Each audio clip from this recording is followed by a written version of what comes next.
Bonjour tout le monde, comment allez-vous? J'espère que vous passez un très bon Rosh Chodesh Elul, toujours dans la joie. Bien sûr, on fait Tchouva dans la joie, comme ça on transforme nos péchés en mérite. Bien sûr, on se rouillote. Et donc, je vous retrouve aujourd'hui en ce premier jour de Rosh Chodesh Elul, ce qui me fait énormément plaisir. Ça faisait longtemps qu'on s'était pas vu. Et donc, voilà, pour cette fois-ci, je vais toujours vous faire le Dvar Malchut que le rabbi nous enseigne. Voilà, Dvar Malchut, comme je vous l'ai déjà plusieurs fois enseigné. Cette fois-ci, on va parler de la paracha de Shoftim. Et oui, en ce Rosh Chodesh Elul, je vous explique le Dvar Malchut de la parachat Shoftim qui est intéressant et vraiment suspense. Alors, parachat Shoftim, un prophète en notre génération. Alors, notre paracha commence par le verset: des juges et des agents, tu placeras pour toi devant toutes tes portes. Or, nous trouvons une correspondance de ce verset dans le prophète qui traite de la délivrance. Je restaurerai tes juges comme au premier lieu et tes conseillers comme au début. De même est-il dit dans la 11e bénédiction de la prière de la Hamida que l'on prononce pendant les jours de la semaine: restaure nos juges comme au premier lieu et nos conseillers comme au début. Je vous lis, parce que moi, je préfère pas vous dire des bêtises et je préfère vous lire directement du livre. Et selon ce qui a été dit à de nombreuses reprises et plus particulièrement ces derniers temps, en ce qui concerne la déclaration et l'annonce du prince de la génération. En faisant immédiatement Teshuvah, nous obtenons immédiatement la rédemption.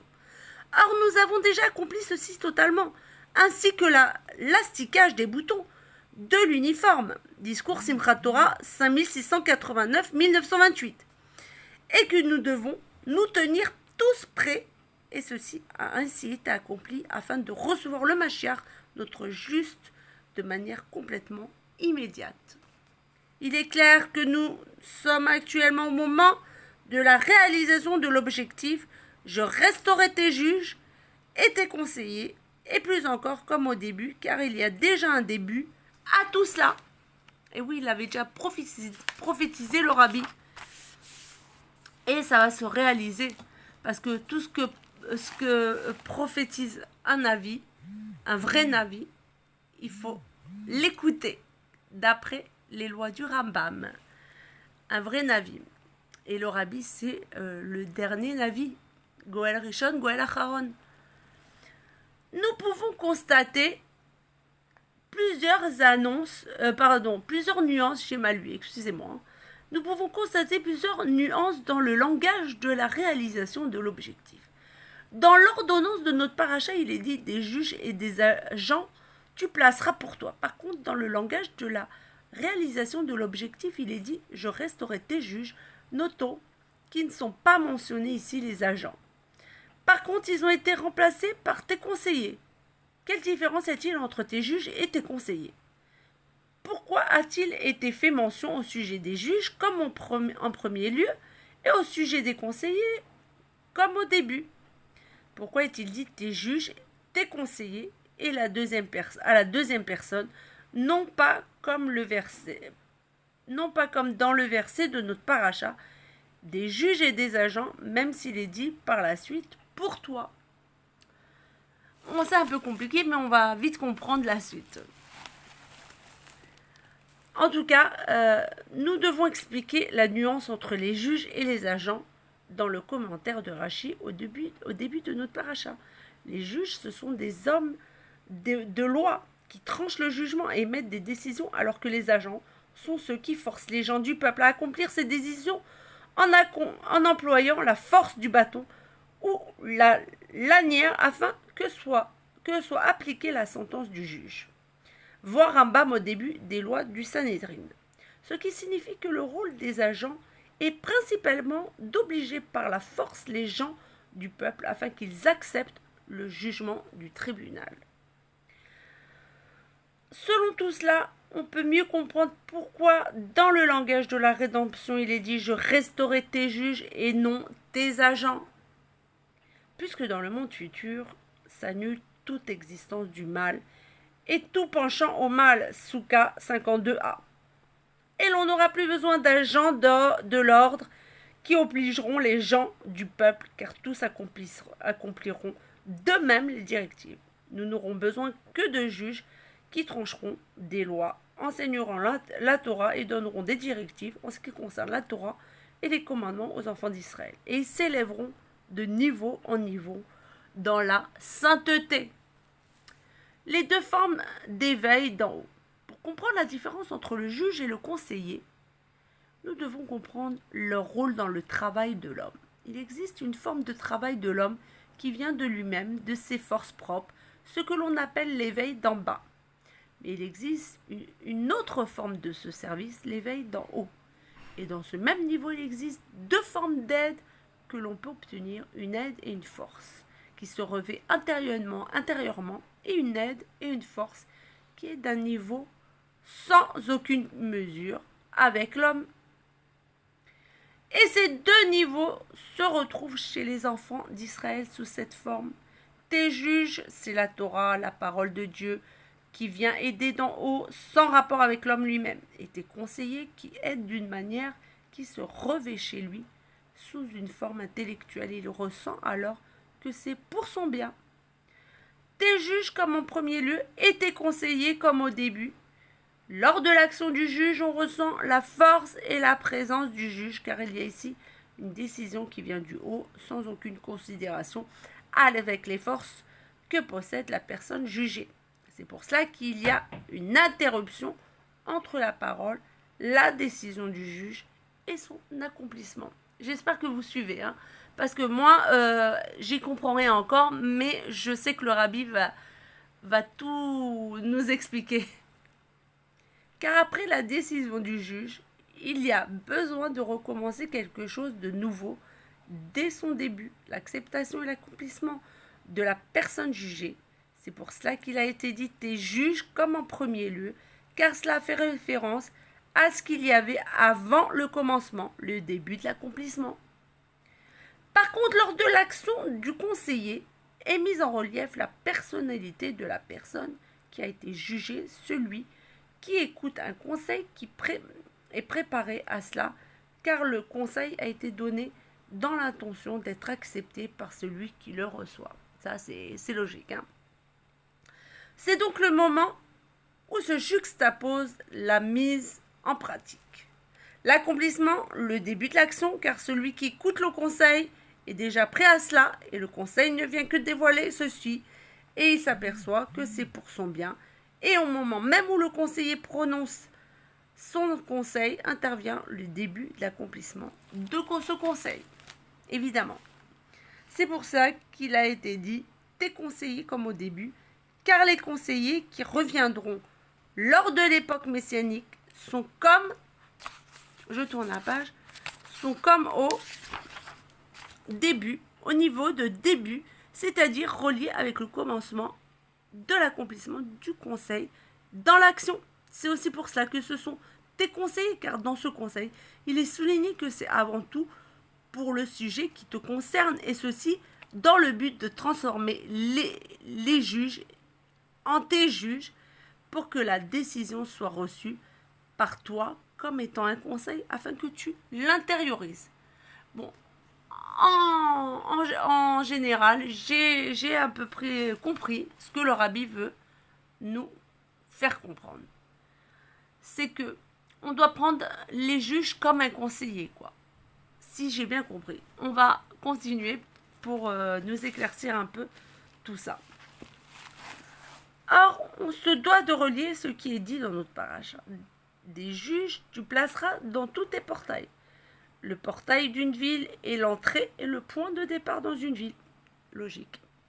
Ce qui signifie que l'élection des juges et des agents de l'ordre lorsque l'on est dans une période où il en faut, doit être personnel. Tu placeras dans tous tes portails, ce qui signifie que les ordonnances et les décrets de ces juges, qui sont eux-mêmes au-dessus des personnes jugées, seront perçus comme un ordre imposé exigeant une acceptation aveugle de la part des enfants d'Israël afin que ces ordonnances descendent en toi et plus encore dans tous tes portails intériorisés de façon à ce qu'ils deviennent le début et le portail des portails. Être un juif de la délivrance. On est tous des juifs de la Géoula. Cette ère messianique nous réunit tous vers la Géoula. On est tous des juifs messianiques, car nous voulons tous Mashiach. Nous pouvons tirer de tout cela qu'après l'arrivée du Mashiach, nous n'aurons plus besoin des agents, car sera venu le moment de tes juges et de tes conseillers de la manière la plus parfaite, car les jugements et les ordonnances de la Torah seront rendus par tes juges et seront conjugués avec une force élevée qui se joindra à eux, ainsi que les bons conseils qui seront donnés par tes conseillers, qui permettront à l'homme d'accepter tout ceci de la manière la plus intérieure. Et grâce à ces deux choses, le juif sera totalement imprégné de Torah, de mitzvot et de divinité à tel point qu'il n'aura plus besoin d'agents de l'ordre, de contraintes pour accomplir la parole de Dieu. Ça courra de source, quoi. Ça courra de source. Torah et prophétie, deux notions complémentaires. Nous pouvons donner un exemple, comme montré plus haut, de la différence entre les paroles de la Torah et celles de la prophétie dont on parle dans la parashat Shoftim. La Torah est au-dessus du monde et a précédé le monde. La Torah est la sagesse et la volonté du Saint béni soit-il qui est au-dessus de toutes les limites matérielles. Comme il est dit, la pensée ne peut pas du tout te saisir. Tikkuné Zohar, introduction 17a. Et même si la Torah est descendue de niveaux en niveaux et s'habille dans la compréhension et dans l'intellect jusqu'à ce qu'elle soit appelée en son nom, elle reste dans toute l'essence de son existence, l'essence de la Torah qui est au-dessus de toute compréhension et de tout intellect. Ainsi même le sens de l'action de la Torah dans le monde est principalement une source d'ordonnance et de décret d'en haut. Par contre, la prophétie, même si elle aussi est la parole de Dieu, est un dévoilement divin destiné aux créatures. Il a dévoilé son secret à ses serviteurs, les prophètes. Amos 3,7. Le prophète, lui, est apte à recevoir le message en sa connaissance et dans son esprit d'un niveau où il s'unit à lui, à Dieu, bien sûr. Il s'habille dans leur esprit et leur entendement par la vision prophétique, de même dans leurs pensées et leurs paroles, comme il est écrit. L'Esprit de Dieu a parlé en moi et sa parole est sur ma langue. Et le sujet de la prophétie doit s'extérioriser au premier lieu par la parole. Toute prophétie sera déclarée par l'homme et portée en la connaissance du peuple, car tel est le décret du fruit des lèvres. Contrairement à la Torah, qui peut de son côté rester uniquement dans la pensée, mais les sujets de la prophétie appartiennent principalement au monde. Le prophète ne vient que pour nous enseigner les événements qui se produiront à l'avenir dans le monde. C'est trop beau. En plus, le Rambam écrit dans son épître du Yémen, lorsque viendra une certaine année qu'il dénombre, la prophétie reviendra en Israël. Et il ne fait aucun doute que le retour de la prophétie est une introduction à l'avènement du Messie, comme il est dit, vos fils et vos filles prophétiseront, Yoël 3.1. Et plus précisément après que la prophétie reviendra en Israël, qui est un prélude à l'événement du Mashiach, le Mashiach lui-même bénéficiera d'un très haut niveau de prophétie, car il sera un grand prophète d'un niveau proche de celui de Moshe Rabbeinu. Note dans Tantruma, à la fin de la Parashat Toldot, nous comprenons qu'il sera un prophète plus grand que Moshe lui-même, et nos sages précisent que le premier sauveur sera aussi le dernier Moshe. Comme je vous l'ai dit au départ, Goël Rishon, Goël Acharon, le premier libérateur et le dernier libérateur. Et donc, dans chaque génération, il existe une personne qui est apte à atteindre ce niveau. Or, nous devons savoir que selon la loi, Même aujourd'hui, il existe la possibilité du dévoilement de la prophétie chez le Mashiach dans la période pré-messianique, un avant-goût qui précède le niveau qui se dévoilera d'une manière beaucoup plus parfaite après la délivrance. Car ce n'est pas une nouveauté de la pré-délivrance, mais un niveau qui sera atteint dès le départ par le Mashiach. C'est pour ça que le Rambam écrit dans un livre de lois qui mentionne aussi les lois qui concernent le Mashiach et la parole qui précède la délivrance finale. Le psaq-din du prophète de la génération, c'est-à-dire celle du Rabbi Melech HaMashiach.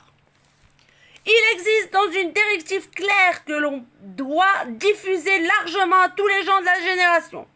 Nous avons mérité que le Saint, béni soit-il, a élu un homme qui dispose du libre arbitre, qui est en lui-même un être d'exception, sans aucune commune mesure par rapport à sa génération, afin qu'il soit ton juge et ton conseiller. Et le prophète de la génération qui donnera ses directives et prodiguera ses conseils concernant le travail de tous les enfants d'Israël, ainsi que de tous les gens de cette génération dans tous les domaines de la Torah et des mitzvot, et en ce qui concerne la vie quotidienne de manière générale, de même au sujet de « En toutes tes voies connais-le, et tous tes actes seront au nom du ciel » Michelet 3, 6, etc. Jusqu'à en prononcer la prophétie principale, la prophétie que la délivrance est immédiate, et de la manière la plus vive, concrètement, voici le Mashiach arrive. Et avec ce mérite, à chaque membre de cette génération incombe la responsabilité de se soumettre à tes juges et à tes conseillers, ainsi que de prendre sur lui les directives et les bons conseils qui sont nombreux, car cela vient de tes juges et de tes conseillers. Car qui sont les rois? Ce sont nos maîtres. Plus généralement, chaque juif et chaque juive, hommes, femmes et enfants, se doivent de recevoir et de prendre sur eux les directives du juge et du conseiller de la génération, le Rabbi Melech HaMashiach. La prière de soutènement. Jusqu'à ce que le monde entier, le monde Olam, de la même étymologie que Elem, le voile, dans tous ses détails les plus infimes, deviendra le domaine de l'unique Dieu et sera imprégné du seul point d'unité qui relie toutes choses avec l'unique du monde, comme il se dévoile lui-même en nous grâce aux prophètes comme toi que j'élèverai pour eux, le prince de la génération qui est tout. Rachid sur Roukat 21-21, le juste sur lequel tient le monde. Ceci ressemble à l'Even Ashtia, la pierre de soutènement du monde qui se trouve dans ce monde matériel.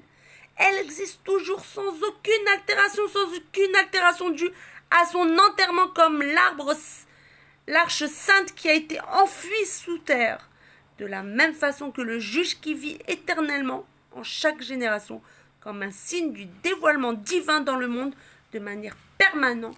Sur cette pierre tient le monde et il y a deux notions à remarquer au sujet de cette pierre angulaire. C'est un point unique qui comprend tout en lui. Le monde a été construit à partir d'elle. Là, je vous délivre des secrets incroyables. C'est des diamants là.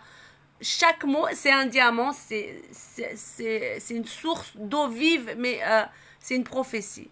C'est clairement une prophétie que le Rabbi nous dévoile dans cette sikha. Dans les lettres de Shtiya, on peut le découper en deux mots. Shtiya. Le Yud fait allusion au point d'annulation de soi, le Bitul, la soumission, comme au sujet de tes juges.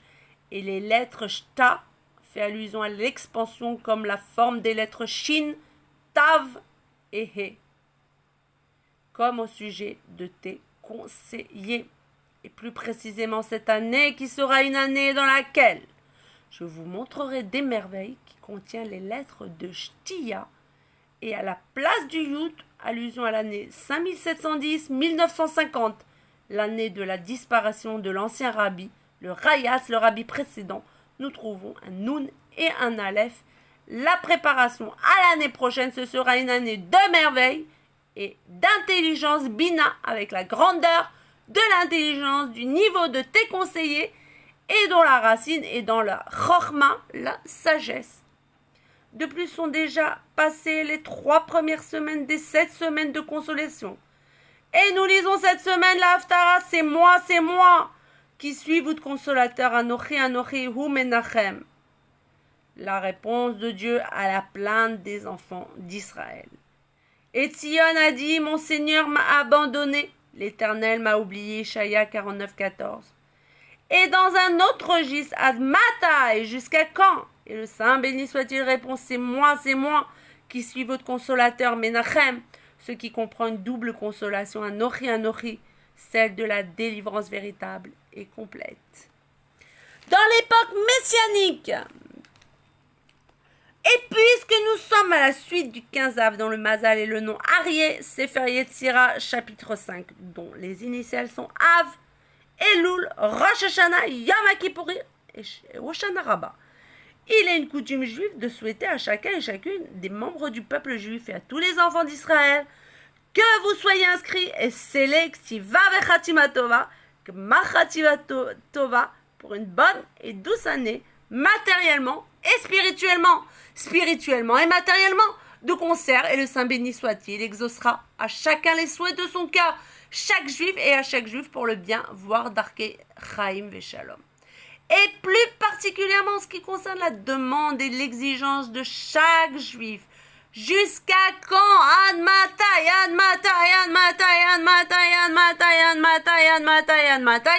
restons nos juges comme autrefois et nos conseillers comme à l'origine. Lors de la délivrance véritable et complète, par l'intermédiaire du Mashiach, notre juste de la manière la plus immédiate, Mamash. Voilà, écoutez, ce sera tout pour aujourd'hui. J'espère que ça vous a plu et qu'on se reverra très très bientôt pour d'autres parachiotes qui sont des sources d'eau vive, qui nous ravivent l'âme et qui nous donnent une force et un élan et nous éveillent, qui nous donnent des forces pour pouvoir commencer l'année en beauté. Je vous dis à bientôt. Ciao. Mashiach now.